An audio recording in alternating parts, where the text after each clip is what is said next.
Conversation here in just a minute with Brian Dalton. Brian is the creator and actor and a participant in MrDeity.com, and it's super awesome. So if you're at all familiar with MrDeity.com, you probably will know that those sensibilities fit Doug Pagitt Radio really quite well. Now, can you watch them? You're listening to Doug Pagitt Radio. Isn't that nice, Heather Lynn, making a little jingle for us? So yeah, we're going to be back. We're going to give a jingle here to Brian Dalton, MrDeity.com. Were you asking something there? Yeah. So can you watch them on MrDeity.com, or do you have to go through YouTube? Yeah, yes, you can watch them right on MrDeity.com. So then they might be organized, because I've been watching them on YouTube, and it's haphazard. It's always hard to find things on YouTube, isn't it? Yeah, I don't like it. Well, Brian Dalton is the creator of that show, and he's a commentator on religion because of what he's doing here, and he's also an atheist and a skeptic of religion. And so I'm so excited to have him. Offers great critiques. I'm so excited to have him on. So I'm calling him now. Can't wait. Really exciting. So thrilled. And every time the phone rings like this and they pick up live, I just get so excited. I get nervous. What if he doesn't answer? What if he doesn't answer? What if he's busy? What if he's like, "Oh, I'm sorry, I got confused about the time of the day." Hello, this is Brian. Hey, Brian, this is Doug Pagitt and Victoria Lynn. Hi, Brian. Hi, Hi, how are you guys? We're Doing really well. good. I understand you from your email that you have a bit of a cold. I probably sound better than I have ever sounded in terms of a radio interview because I'm all husky and low. A little bit of Suzanne Plachette. I love it. Well, thanks for coming on, even though you're under the weather. It's awfully sweet of you. I am. I'm getting my hat handed to me by Mother Nature. Well, if we were going to have a conversation with Mr. Deity, a weakened Mr. Deity is probably the only thing we can handle. So. Yeah, That's if you were in true. your, it's kind of like Moses had to put something over his face after he looked at God. Like we can't have you in That's your right, full form. Yeah, I just didn't want to. I thought this was more considerate. I'll take myself down instead of asking you guys to take off your shoes or something. Thank that kind of you. thing. Yeah, we appreciate that. Yeah. Well, Brian, I have been a big fan of the work that you've done with MrDeity.com since I feel like it's 6 or 7 years. I don't know how long you've been doing it, but it feels that long for me.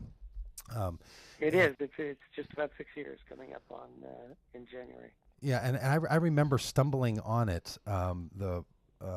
Sort of, I don't know, somehow on YouTube. And the first one of the episodes that I saw was called Mr. Deity and the Really Big Favor, which I've sort of nerded out on your work. So maybe it's your second or third one that you did. Second. Yeah, and I just thought it was, I had no idea who you were or what was going on or who it was that was doing this. And, this was a while ago, when YouTube wasn't quite as commonplace in people's lives. And I thought, now here's somebody who's doing a really interesting critique of religion and a really interesting critique of Christianity in particular, and knows what they're talking about, right? Because in these, for people who aren't familiar with what you do in these 3 or 4 minute little webisodes, is you raise a typical issue within some sort of theological framework, something that religious people will talk about or be advocating for, and show from the character of you being Mr. Deity, God, and then in this case the Jesus or Jesse in that episode, and then Larry, who's like the Holy Spirit, how, in your opinion, how nonsensical or how borderline ridiculous this stuff is. But it wasn't the kind of critique that seemed mean-spirited. It seemed like the kind of critique that really understood the argument in its very essence and wanted to critique it on its merits, as opposed to sort of minimizing it and dismissing it. Right. Well, I think they're, having come from a religious background, it's just a lot of the same issues that I struggled with when I was religious. But ultimately looked at and said, it's a lot of religious people. They look at the problems and they just kind of, they do exactly what you kind of said. They just kind of dismiss them, but in favor oh, I'll just have faith. I ultimately couldn't do that as a religious person. There were too many little problems that, kept me from really being able to enjoy, as it were, having faith. Um, I always give the example that actually having left religion, I have a lot more peace in my life because I don't have to try to square the idea that there is a good and loving God in the midst of all of this chaos and evil and just awful stuff that goes on. These people trying to find God in Connecticut after the shooting. And people saying all kinds of stupid things like Brian Fisher saying, well, we kicked God out of schools in the '60s. So it's these are the kinds of ridiculous things you have to believe. Fisher, if you look at the Bible, Brian Fisher was absolutely right to say that kind of thing. The God of the Bible is this kind of vindictive prick who will use the most evil groups or people or whatever to punish his chosen people because they're not doing what he wants them to do. And it's pretty indiscriminate and random, and there's not a lot of selection where he's just picking out the bad people within the group. It's the whole group gets wiped out. Right.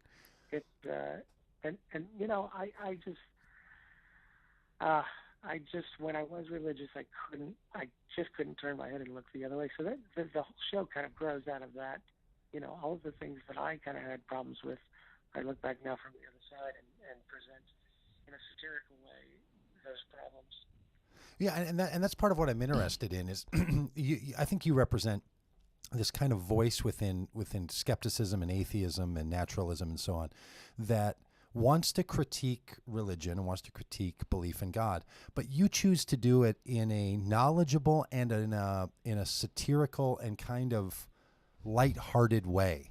Like all the webisodes, there's little punchlines and it's kind of silly, and you sort of present all the characters in this very whimsical and I just think really sort of disarming kind of way. Like Mr. Deity's this bumbling character that doesn't really know what he's up to.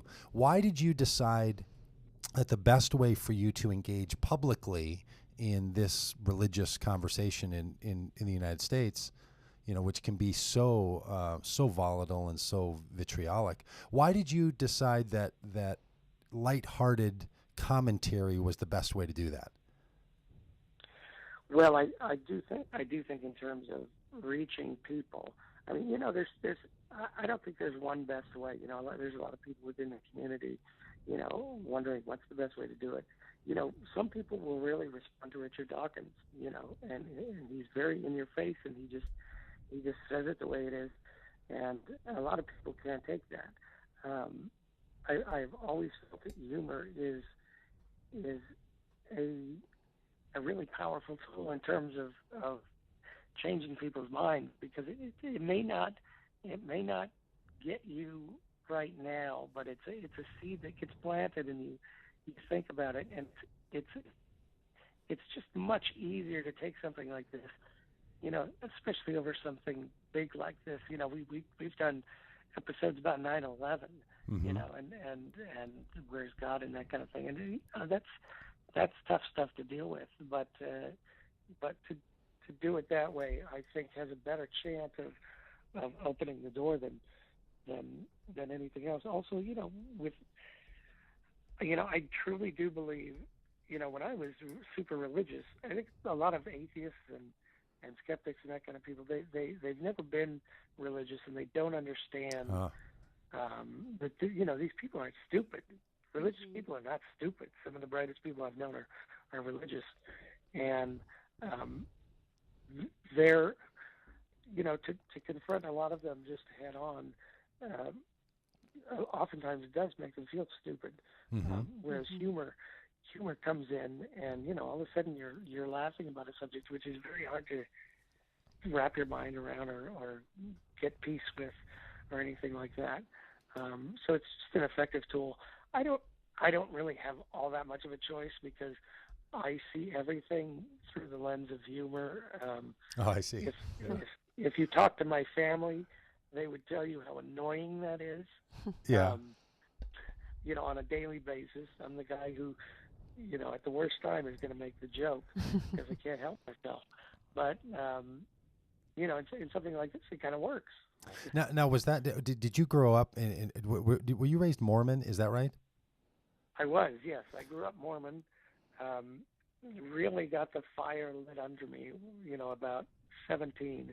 Got religion with a vengeance, as Woody Allen would say. Nice. And went crazy with that for about 10 years. Oh, did you go on a Mormon mission?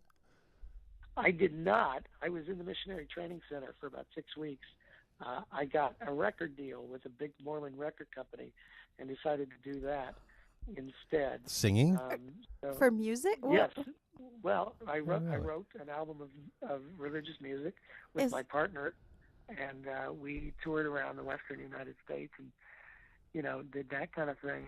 And is it still available and out there, Brian? No, I'm sure it's not. No, not at this point. But I did that, and then I ended up working with and for Dennis Prager, who is a radio talk show host, syndicated all around the country now. Yeah. Who is a Jewish theologian. Back in the day, he wasn't such a right winger. He called himself a passionate moderate, right. And learned a lot about Judaism, and became kind of an interfaith person, which is strange because Mormons generally aren't very much of an interfaith kind of person, and it's one of the things that kind of started to open my mind, because when you do meet a lot of really smart people who are not of your faith, right, it's jolting. It's kind of like, oh crap, well they have good apologetics too. I mean, some of them are better than mine. I remember one of the things that really opened up my mind is talking to some Jews about why they don't believe in Jesus, and they have some really, really good reasons why they don't believe Jesus was right. the Messiah. Yeah, based on their own reading of the Hebrew Bible, and at a certain point you go, geez, that's a damn good point. You can't really argue with that. So it opens your mind to other possibilities.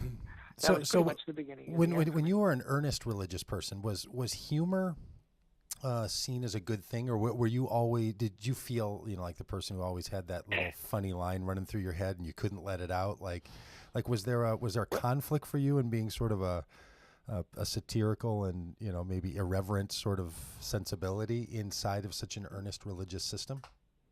Not really. In fact, one of the reasons why I always felt like before when we started doing the show, I thought we would have a lot of religious people watching, because the stories that you see in the media about religious people are the dog bites man stories. Right.